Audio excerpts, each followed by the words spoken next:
ભક્તો રાધે રાધે, જય શ્રી કૃષ્ણ।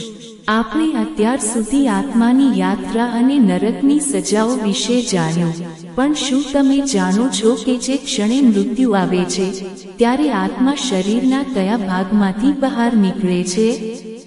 ગરુડ પુરાણ અને કઠોપનિષદમાં વર્ણન છે કે આપણા શરીરમાં કુલ 9 દ્વાર છે, જેમ કે આંખ, કાન, નાક અને મુખ। પણ એક 10મું દ્વાર પણ છે જે અત્યંત ગુપ્ત છે। આત્મા કયા દ્વારથી બહાર નીકળે છે તેના પરથી નક્કી થાય છે કે તે આત્માનું આગલું ઠેકાણું કયું હશે। આજે આપણે આ રહસ્ય પરથી પડદો ઉઠાવીશું। શાસ્ત્રો મુજબ જ્યારે કોઈ પાપી વ્યક્તિનું મૃત્યુ થાય છે ત્યારે તેની આત્મા અત્યંત ભયભીત હોય છે। આવી આત્માઓ મોટા ભાગે શરીરના નીચેના ભાગો અથવા ગુપ્ત દ્વારો દ્વારા બહાર નીકળે છે। કહેવાય છે કે જે આત્માઓ મુખ કે નાક વાટે નીકળે છે તેઓ સામાન્ય ગતિ પામે છે। જે આત્મા આંખો વાટે નીકળે છે તેનો અર્થ એ છે કે તેણે જીવનભર સારા અને ખરાબ બંને દ્રશ્યો જોયા છે અને તે મિશ્ર ફળ ભોગવવા માટે નવો જન્મ લેશે। પણ જે લોકોએ માત્ર અધર્મ જ કર્યો છે તેમની આત્મા બહાર નીકળતી વખતે અત્યંત પીડા આપે છે અને આખું શરીર ફીક્કું પડી જાય છે। હવે વાત કરીએ 10મા દ્વારની, જેને બ્રહ્મરંધ્ર કહેવામાં આવે છે। આપણા માથાના ઉપરના ભાગમાં જ્યાં શિખા ચોટલી રાખવામાં આવે છે ત્યાં આ દ્વાર આવેલું હોય છે।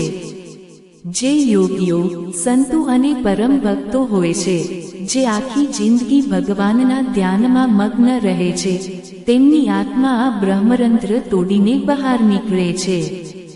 ગરુડ પુરાણ કહે છે કે જેની આત્મા માથાના ભાગેથી નીકળે તે સીધી વૈકુંઠ ધામમાં જાય છે।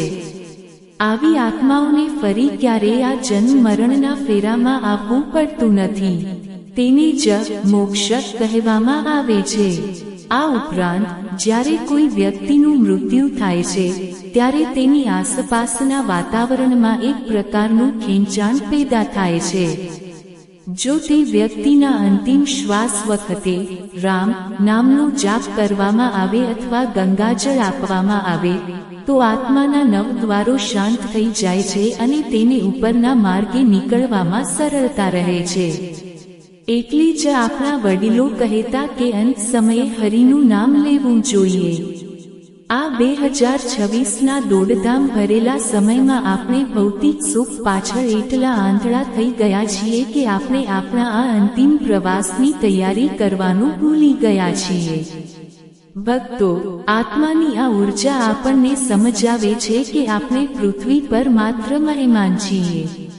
આપણું અસલી ઘર તો પરમાત્માના ચરણોમાં છે। જો આપણે દરરોજ થોડો સમય કાઢીને ભગવાનનું ધ્યાન કરીએ અને સન્માર્ગે ચાલીએ તો આપણું મૃત્યુ પણ એક મહોત્સવ બની જાય છે। જે વ્યક્તિ જીવતા જીવ મોહ માયાથી મુક્ત થઈ જાય છે તેને યમદૂતોનો ભય રહેતો નથી। તેના માટે તો ભગવાન સ્વયં ગરુડ પર સવાર થઈને લેવા આવે છે। તમારા પરિવારમાં શું કોઈએ અંત સમયે કોઈ ખાસ શબ્દો કહ્યા હતા? શું તમને લાગે છે કે ભક્તિ કરવાથી મૃત્યુનો ભય દૂર થઈ શકે છે?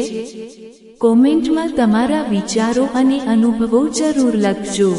આ માહિતીને દરેક ભક્ત સાથે શેર કરજો જેથી તેઓ પણ પોતાના જીવનના અંતિમ લક્ષ્યને સમજી શકે।